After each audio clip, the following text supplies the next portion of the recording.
Good morning, everybody. Welcome back to the channel. Got some more NFL player props we're looking at today on PrizePicks for Monday Night Football. We have Kansas City headed over to Jacksonville, taking on the Jaguars. So, quick recap of our last video. We hit Rico Dowdle on his longest rush of over 12 and a half. He smashed that. I think he went over that like 3 or 4 times. I think his longest one ended up being like 50 plus yards. So, crushed that. Ramondre Stevenson, my friend. 2 weeks ago, Ramondre Stevenson costs us his receiving yards because he can't hold on to the ball in the second quarter or whatever. He gets pulled from the game. Cost us. We give you another chance. Mr. Stevenson, last night, he still cannot keep the football on his person. He cannot keep the ball in his hands. I think it was his second rush of the night. He fumbles the ball in the first quarter, gets pulled, hardly goes back in after that. So I hate to do this, but Ramondre Stevenson, I think, is going to be he's forced my hand here. We're gonna have a ban list. Ramondre Stevenson is right here on our ban list. You forced me to create a ban list, that way I never forget, and your name is gonna be right on the front of it. I hate to do it because I like you, but I can never put my money in your hands again. Unless there's a prop of over half a fumble, I'll put my life savings on it. So that puts us at 10-3. Moving on, don't forget to check out Football's an F Word podcast. Should be dropping later on this week, possibly Friday or Saturday.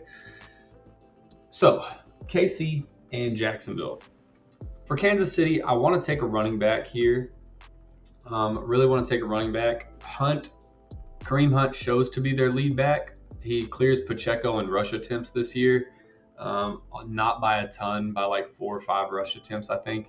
But either way, he's getting the rock more than Pacheco is. Pacheco has some more yards, but Kareem Hunt's lines are interesting, seeing that he has a few more carries than Pacheco, and their yards are his yards are less than Pacheco's, but he's getting more carries. So his lines are pretty interesting to me. His rush attempts are at 8.5. His rushing yards are at 27.5, and his average yards per carry is 3.2. So going off of his average yards per carry, he is going to clear his rushing yards prop the same time as his rush attempts. So in order to clear his rush attempts, going off his yards per carry, if he got 9 rush attempts, that will put him over his yards. If he got over his yards on his yards per carry, that would, in response, put him over his rush attempts. So how Jacksonville, their yards per carry allowed is going to determine what prop we take here.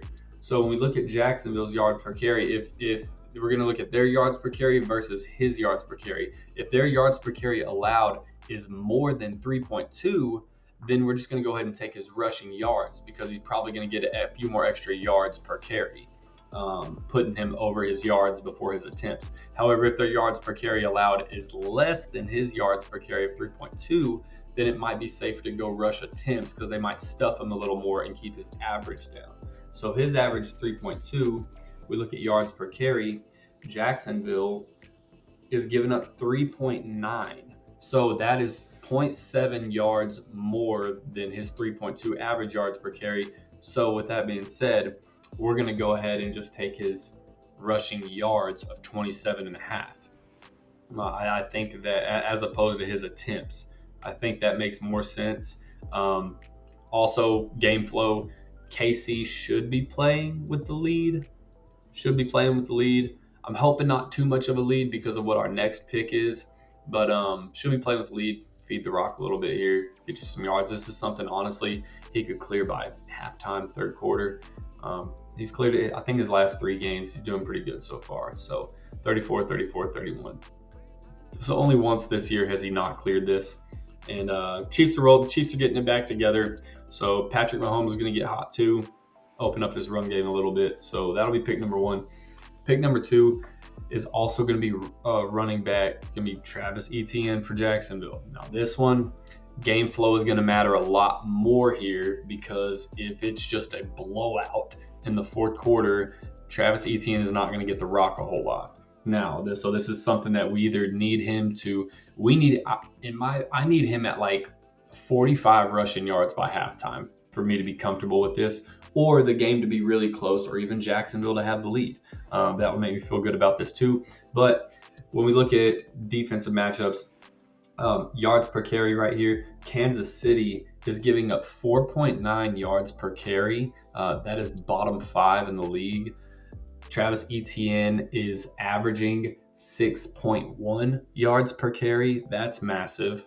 98.5 rushing yards per game this year. Jacksonville does also run the ball 41% of the time. You can see that right here. That's the 7th highest in the league. So at least, like I said, in the first half, before the game, before the score is too much of a factor, they should be feeding the rock plenty here. I mean, more than 40% of their plays are run plays already. They were going to want to keep the ball out of Andy Reid's hands, right? So defense, keep defense off the field, keep offense on the field, feed Travis Etienne the ball. But his yards per carry is so high. That's why I don't like his attempts. His attempts are at like 14.5 or 16.5, something pretty high up there, which is something that he's actually been hitting lately. But it's at right now 14.5. He might clear that, but his yards per carry is just, 6.1. He's going to get a few breakaways, I feel like, here and clear his 65.5 rushing yards well before his attempts. But game flow is going to matter big time here. Game flow is going to matter big. He either absolutely crushes this or falls just short around 55. But that's going to be the 2 picks nonetheless. Kareem Hunt over 27.5 rushing yards. I love that play. Travis Etienne, 65.5 rushing yards, taking the over there. This one's a little more puckered up, but I still like it. I think it's very manageable. This, as long as it stays a close game. But either way, that'll be the 2 picks, man. Let me know what y'all think, and I'll catch y'all on the next one for Thursday Night Football. Good luck. Later.